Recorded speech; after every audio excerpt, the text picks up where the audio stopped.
Allah Subhanahu wa taala berfirman, "Wahai hambaku, apakah kamu tidak malu kepadaku ketika kamu mendapat surat dari kawanmu, engkau membacanya dengan seksama. Jika kamu sedang berdiri, engkau pasti duduk, dan engkau membacanya satu huruf demi huruf."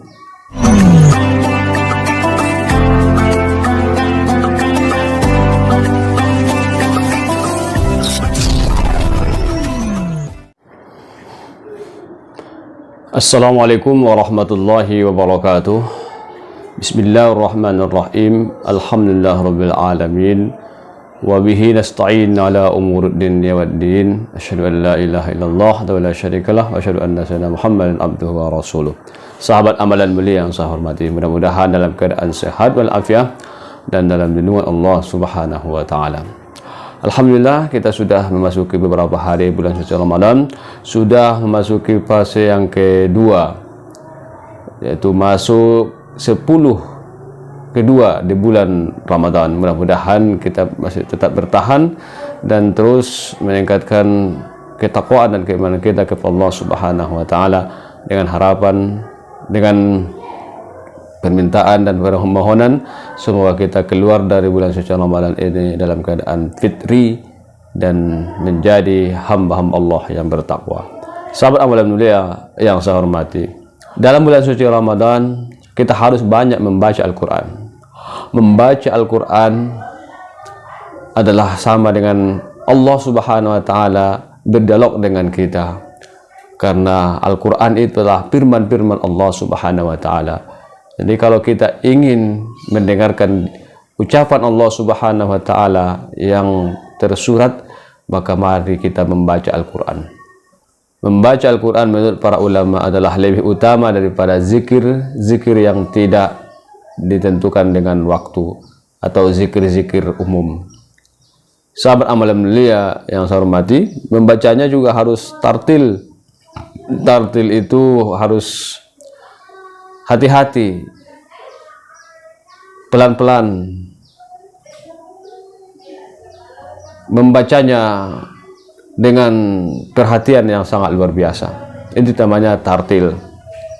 Ibnu Abbas berkata, saya lebih mencintai dan lebih menyukai membaca satu surat Al-Quran dengan tartil daripada membaca sampai khatam tapi tidak tartil. Jadi yang harus kita perhatikan dalam membaca Al-Quran adalah kehati-hatian dan kekhusyukan kita. Jangan sampai kita masuk dalam golongan yang disabdakan oleh baginda Rasulullah SAW, "Rubbatalil Quran wal Quran yal'anuh." Berapa banyak orang yang membaca Al-Quran, tapi Al-Quran itu melaknatnya. Al-Quran itu menghujatnya.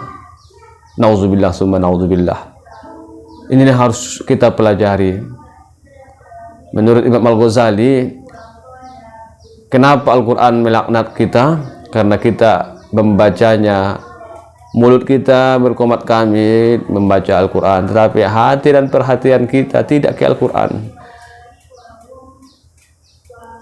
Jadi menurut Ibnu Abbas, dianjurkan membaca Al-Quran dengan tartil walaupun kita tidak mengerti artinya.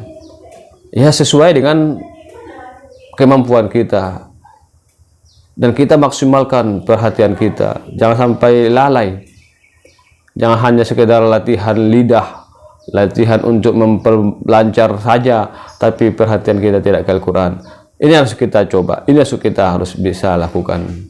Karena dalam kitab Taurat disebutkan, Allah Subhanahu wa taala berfirman, "Wahai hambaku, apakah kamu tidak malu kepadaku ketika kamu mendapat surat dari kawanmu, engkau membacanya dengan seksama. Jika kamu sedang berdiri, engkau pasti duduk, dan engkau membacanya satu huruf demi huruf. Dan ini kitabku, firmanku, aku turunkan kepadamu." Berapa kali aku ulangi ayat-ayatnya agar mendapat perhatianmu, tapi engkau berpaling darinya dengan hatimu.